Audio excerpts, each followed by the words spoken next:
said. Your fleet is lost, and your friends on the indoor moon will not survive. Good. I can feel your anger. Break me down with all of your hatred, and your journey towards the dark side will be complete.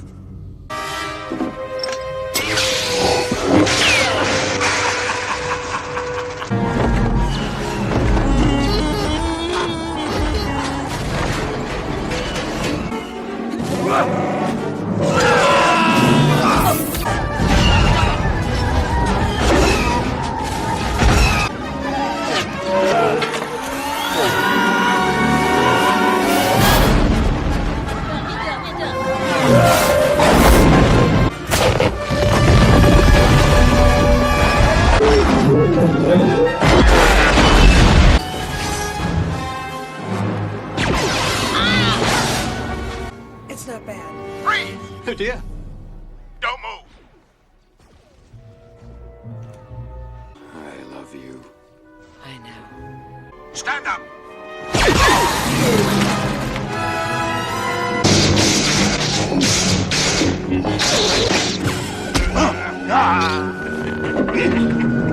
Use your aggressive feelings, boy.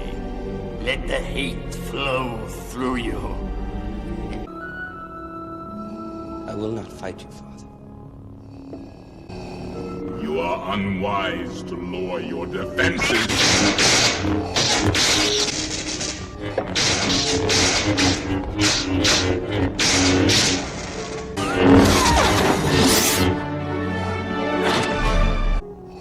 You couldn't bring yourself to kill me before, and I don't believe you'll destroy me now.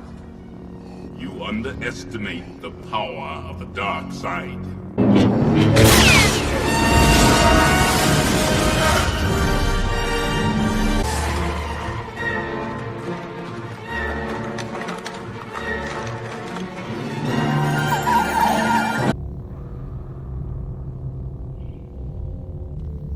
Give yourself to the dark side. It is the only way you can save your friends. Your feelings for them are strong, especially for sister. So, you have a twin sister. Obi-Wan was wise to hide her from me. Now his failure is complete.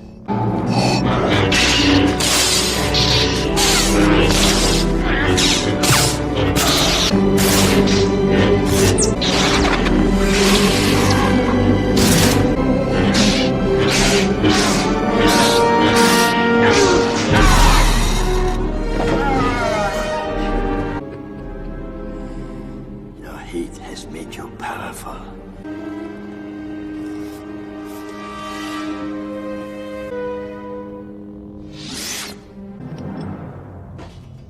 I'll never turn to the dark side. I am a Jedi, like my father before me. So be it, Jedi. No, I like the scene. Down from the fight to the to certain lines by Darth Vader. I think it's funny how he told it that Obi-Wan's failure is complete. I don't know, I just like that line. But yeah, I like this battle when Palpatine trying to manipulate him. Instigate. Yeah. Wow, they're fighting each other. Like, yeah, do it. You got it. Yeah, you got it, bro. Yeah. So I like it. How you guys feel about it? I'm not understanding Vader's angle here, because I feel like he, at a glance, prevented. Why he stopped him? Yeah. from doing it? I thought about that too. I had that question At too. at a glance, I feel like he prevented Luke from killing Palpatine because he knew that would have been the trigger, and he didn't want that on his conscience, or we're not gonna say on the conscience, but he didn't want him to be manipulated into doing that, to give it into hate. And so I felt like that was an angle, but then when we look at the fighting scene itself, I mean, it's not a very passive fighting scene. So, how large is the power differential between Palpatine and Vader? I'd say pretty substantial. I mean, yeah, Palpatine has all his limbs. He can utilize Force lightning, and so much more. I would honestly say he's probably a better swordsman than Vader. Like if we just base on what we've seen in the prequels. Mm-hmm. But his knowledge of the Force is definitely way more, like genuinely way more than Vader. So I beg the question: was Palpatine ever in danger? Because couldn't he have used the Force in some way to stop Luke's blow? And just saw that he had it in him to do that, and then tell him or kill Vader. I mean, this is all like a hypothetical, but Yeah. Is it possible? To be honest, yes, but I don't think that they got into using the Force to stop blows until Disney got involved. Like in the Disney sequels, there are scenes to where they're using the Force to stop someone's lightsaber blow, but in George Lucas's version of Star Wars, I don't think it's ever been shown. Doesn't mean it hasn't been included in any of like the comics or, filler stories, but no, it's never anything that's made it to the big screen. So was he?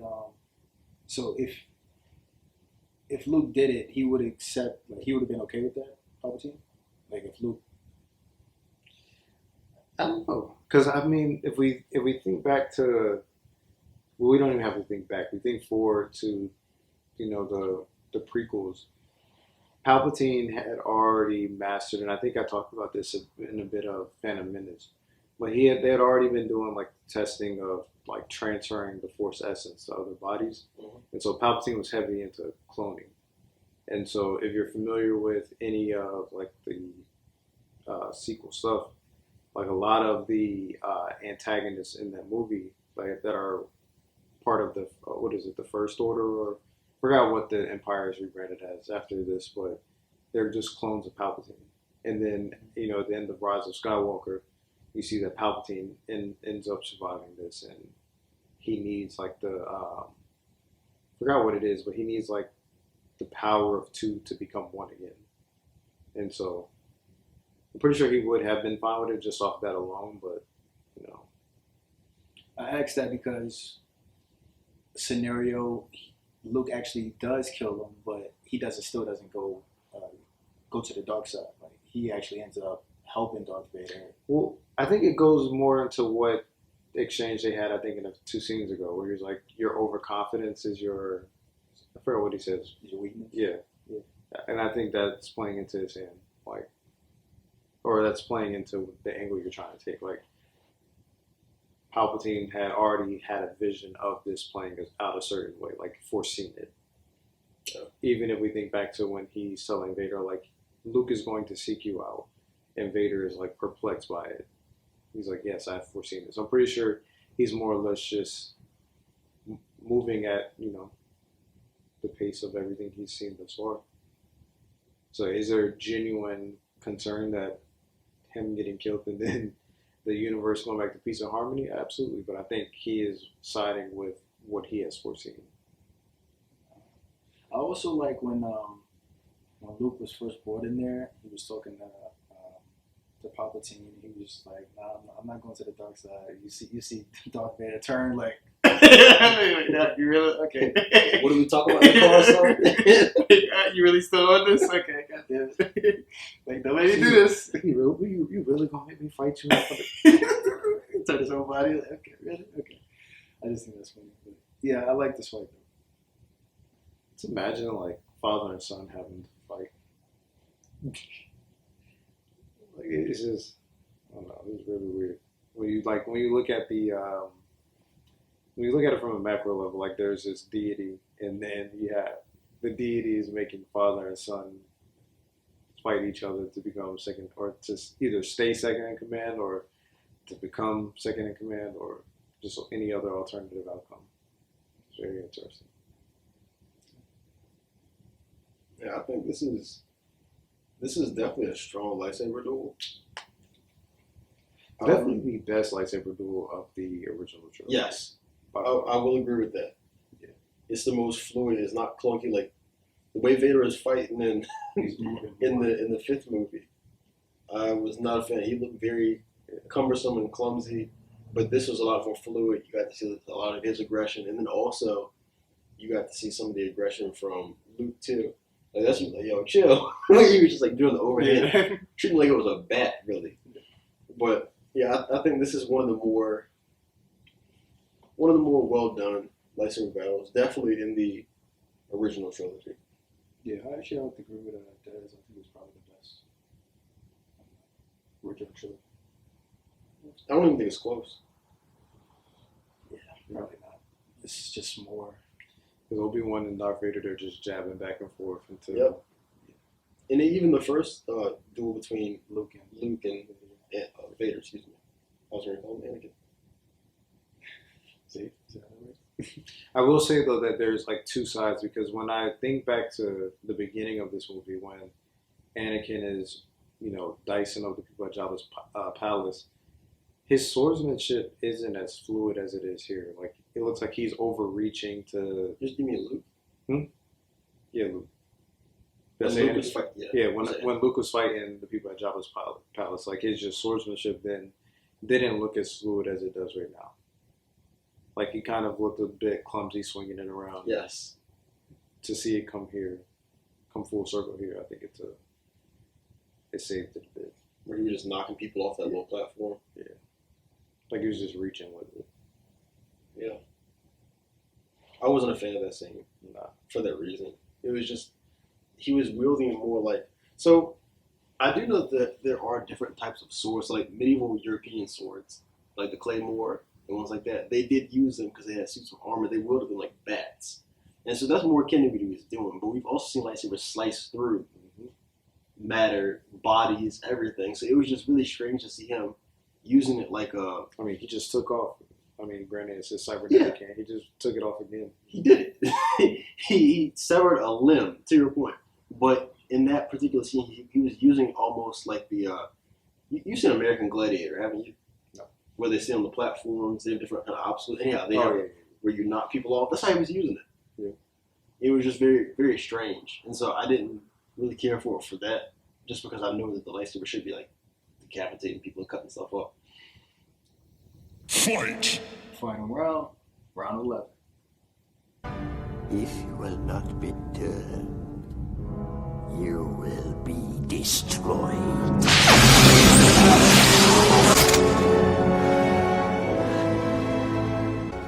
Your feeble skills are no match for the power of the dark side.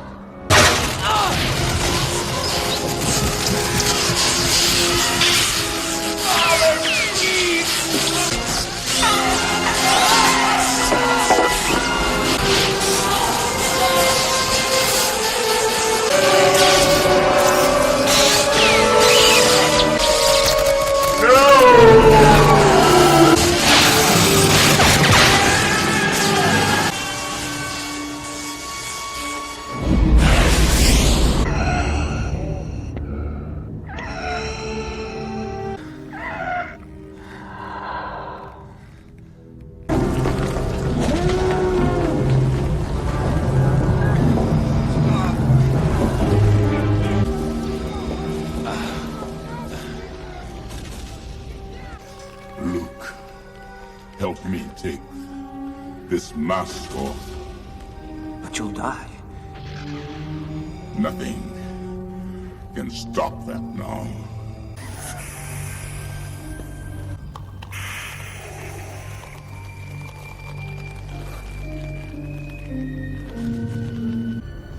No. Go, my son. I'll not leave you here. I've got to save you.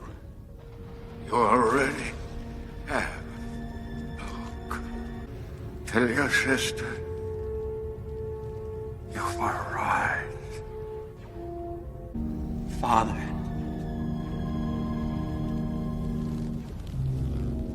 I won't leave you.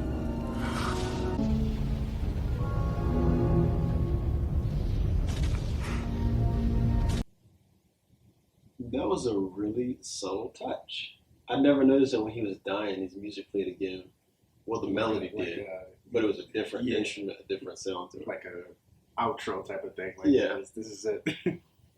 Yeah. I also think it's funny that he reacted more strongly to his dad dying than his aunt and uncle. He actually cried here. You know? But if you think about it, like I said the first time, the other death of Beru and Owen should have elicited an emotional reaction. But this was a reunion with his father that he didn't know was still out there, and now it's gone. So I feel like that might have a little bit more gravity to it, just because it was something that was previously unattainable that was attained, and now it's snatched away. Yeah, I like this scene though. I think it's an emotional scene with him. I think it's kind of like a poetic scene too, because now it's like the end of Darth Vader, just like how the prequel trilogies was the end of Anakin and the birth of Darth Vader. Now it's the end of Darth Vader and really the birth of Luke as a Jedi, Jedi Master. I guess he's still a Jedi Master. Or is he just a Jedi? I don't know if I call him Master. Yeah, how does that work? He's a Jedi right now. Just a Jedi? How do you become a Master exactly? Achieve the rank. The order has, But there's rank. no order. So if Luke say he a Jedi If he calls Master, himself, yeah, I'm going to say he calls himself Jedi Master, he a Jedi Master. But yeah, I like it. It's like the birth of Luke and his story. I'll say it's a nice ending to the movie. I think this is a movie of two halves. The first half really, like you guys are saying, from the visual perspective, it has its moments. For me, the second half of the movie, from a visual perspective, was way better than the first half. And then as far as the storyline goes as well, there is so much more to digest here in the second half than there was the first half. Because first half was, the hero scene. We save Han. I go, get all the information I need from Yoda to essentially achieve like a sense of self as a Jedi. Mm-hmm. And then in the second half of the movie, it is the more important hero scene. Like essentially Han was like a side mission. Yeah. And then of course here we have the more important hero scene where you're not just defeating the Emperor, but you're reconciling a past. Like I was saying with Vader, he never got to really reconcile his past. And I think in this moment right here, even though it's his death, he's allowed himself to be at peace and reconcile a lot of his past. Because one of the biggest things, of course, that we don't have here is that Luke takes him back to Endor and then he burns his body, similar to how they did Qui-Gon in Episode 1. And Anakin immediately becomes a Force ghost. And that was one of the things that, there's a lot of uproar about it in the Star Wars community because he had disconnected himself from the light side of the Force for so long. So how is it achievable that, you become a Force ghost immediately? So I didn't like Force. Sorry? I didn't like the Anakin showing up with the Force ghost. Yeah. Like it was a very touching, sentimental piece, to see it in the movie. But as far as like when we're just thinking about it objectively, to where Obi-Wan and Yoda had to spend countless years learning how to commune with the Force, and then essentially to become a Force ghost, and Anakin achieved it instantly. Like it didn't make sense, but other than that, man, I don't have any qualms about it. It's not my favorite Star Wars movie. I would say it's not my favorite out of the original trilogy. I think Empire Strikes Back, just because of the storyline itself, was better than Return of the Jedi. And I mean, even in New Hope, I like that storyline a bit more. But I think that Return of the Jedi it's so much more compact. Like there's so much more to unpack here in this movie, and it was executed perfectly that I think it can take the cake over New Hope, but definitely not Empire Strikes Back. I actually agree with that 100%. I'm not a big fan of this movie at all. Like I don't know what it is about. I think maybe it's the two stories. I don't think it really hinders it as a whole because it makes sense as to why they did it. But as far as my favorite, it's not really my favorite. But definitely the Empire Strikes Back is the best out of the original trilogy. And as far as New Hope, I like New Hope. But I'm trying to go over what exactly happened. But maybe because it was like the first actual Star Wars movie. It has a really good storyline, but it's just not as ruthless and doesn't have the backbone as the other two movies. Mm-hmm. So yeah, I know what you mean. And I probably like this and then New Hope, but I definitely like Empire Strikes Back the best, and I think really with same as you, the storyline in this is definitely two halves. Han, and then they go and face Darth Vader. So, and it's whatever. It kind of feels more like a series when they do that rather than an actual just a movie. Yes. How do you feel about it? This movie had a certain feel of being disjointed, and I want to go even further than just saying because it was the two different stories. So the rescue of Han, like you said, and then also the redemption arc of the Skywalker family. I also think just from a visual element, it was all over the place. Like I said, some look great, some look terrible, and I'm typically a fan of the latter installations to a series just because it builds on more of the lore, more of the story, and it's more complex. It allows you to explore more options and be more advanced in the stories that you do tell. And here, if they were able to reconcile that, I guess the execution and give us more continuity, I might have liked it a bit more. I don't have any glaring qualms with the story itself. Like I don't think it was a terrible movie by any stretch of the imagination. But it's just that when you have an entire franchise that's of such critical acclaim, that you instantly draw the comparison to the other films in the franchise. Like there's no way you're not going to compare it to the other ones. That too, and the bar is set really high. So Exactly. So when you have the other two movies, whether it's A New Hope or Empire Strikes Back, the bar is already high. So you come into Return of the Jedi, you have basically two stories in one. You're like, it's just not, the adventure is not as thrilling as, Luke finding out about the Force in The New Hope and then his training in Empire Strikes Back. I mean, let's be honest. There were so many gems, unhatched gems with this movie. The battle to get Han Solo back could have been way more expensive, so we could have got a genuine Boba Fett versus Luke Skywalker scene. Like it could have been, there could have been so much more done to justify, as we saw, it's not the killing of Boba Fett, but just we'll say for the sake of this movie, because up until like the mid 2000s and then the teens, it was unknown that Boba Fett survived. But we'll say that in this movie they killed them off. There could have been such a more justifiable way to do it than the Sarlacc pit, and then it just to be like an accidental blow from Han Solo and the staff to really akin to how Jango went out, where the Rhino character, the Rhino Beast, destroys his jetpack to where he can't get away from Mace in that final blow, and then in this case, very similarities in the way he goes out, but I think it could have been so much more purposeful and impactful and well executed than what it was.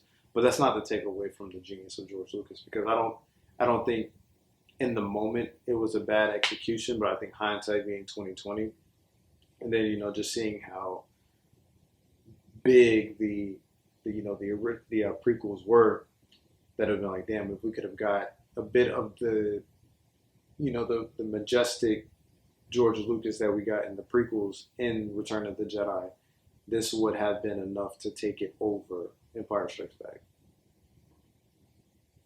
But it just wasn't enough. Yeah, I would still put Revenge of the Sith as the best movie. Sure. And then I'll put Empire Strikes Back. And then The New Hope and Return of the Jedi are right there with each other, but I'll put A New Hope above it. And then Return of the Jedi. And then Attack the Clones. Yeah, I like the movie though. It just wasn't as I wasn't entertained or get involved as I was with entertained but not enthralled. Yeah. Like I was with Empire Strikes Back and still was a very good movie. Yeah, I do want to say I do love the Ewoks. Like, a lot of people like them because they have like the cute factor, but I just thought that they looked. I'm really big on visuals. And I thought that they looked well put together. And it was also some of the moments that they had and just their characterizations within the story, like when they were helping Leia and when they were working with Chewbacca to get inside of the AT-ST walker. AT-ST, they look terrible. While I'm on the topic of visuals, they look terrible. Like, it didn't even. I do think they look terrible in this setting. Yes, it looked. I don't know what exactly they used for that, because it looked worse in the stop motion with the AT-AT walkers. The AT-STs look like. I do think they use a little bit of stop motion here, but I think it was a little bit different. I don't know if they just did it with a green screen or what, but it just looked weird. And I think they put a little bit more stuff with the AT walkers. Like in this one, the AT walkers was tripping over the logs. Yeah. So you didn't have that in Empire Strikes Back. So it's like more type of movement that would look weird. So I do think they used a little bit of stop motion, but it was just the setting that they was in with the woods and how it looked like. Some shots with like green screen. Yeah. This film suffered from the time that it was, because it was like right when did it come out? 83. 83. About 16 years before. Yeah. Okay. It was at a weird time to where they were making advance in like what they had in terms of film capabilities, but it was still also wasn't in the modern era. Yeah, I'm sure Reaganomics would make a lot of people rich. I had to throw that in. I'm sorry. It's the 80s. I had to throw that. But yeah. Where would you rank this actually movie from the trilogy? Is everybody give their rank? Because I know you just gave your rank. Yeah, I thought you. Yeah, I never thought about an all-encompassing list, but I would say out of the original trilogy, I would have to go with 5, 4, 6. So the same, basically. Roughly, because I think you said I think you said 4 was your. No, Empire is my best, and then I New Hope. Okay. So, yeah. Anything, your final thoughts about the actual movie? Now, all encompassing, I think if I were to give an objective ranking order, because I know I'll give you guys my subjective one. If I was to give it an objective ranking order from everything that we reviewed this far, I would say it'd be 3, 5, 6, 2, 4, 1. Because I genuinely appreciate Attack of the Clones more than I do New Hope. In my subjective order has Attack of the Clones number 2, just because I'm a big Jango Fett fan, but I definitely like Attack of the Clones more than I like a New Hope. I understand that. Yeah, I would definitely agree that 3 was my favorite. All right. If you guys like the movie review, don't forget to hit the like button. Go ahead and share it, please. Why don't you? Why not? Right? Just share it. And also, let us know if you want us to do 7, 8, 9. Right? I'm sorry, guys. We don't care what you say. 7, 8, 9 is not getting reviewed. Well, you heard it here. Like and share. How about that? We're gonna see you guys in the next one. Peace.